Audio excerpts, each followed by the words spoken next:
Wannan fim shine mai suna Kanguwa.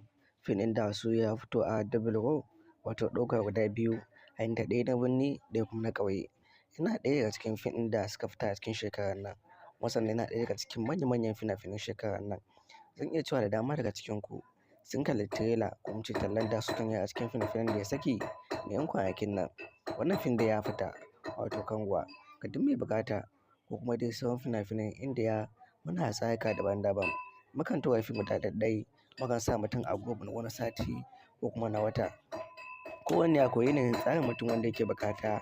Dukkanin farashi da muke amsa kuɗi ne ƙanƙani ba su masu yawa ba. Kuma sa'an nan muna using da Telegram domin sa wa mutum a cikin group, saboda ya fi sauƙin sauke fim da kuma samun fim ɗin cikin sauƙi da kuma ka kalle shi ba tare da kai ka ɓata kanka da kanka lokaci ba.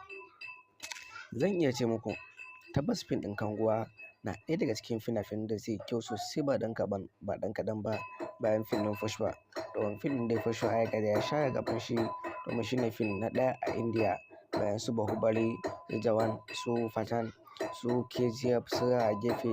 Zan iya cewa dukkanin su zai iya share gaban su ta hanyar samun kuɗi da kuma yadda mutane suke ƙaunar fim ɗin. Tabbas fim ɗin na matuƙar kyau sosai ba ɗan kaɗan ba. Kanguwa da kuma sauran fina-finan Indiya za su fita.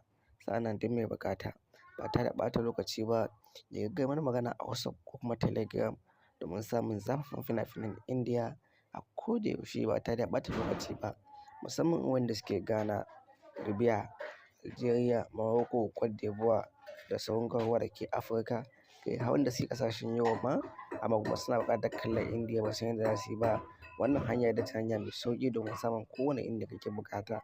Kuɗi ƙanƙani ka samu kanka farin ciki na kallon fina-finan Indiya domin tuna kanka yadda kake kallon fina-finai a.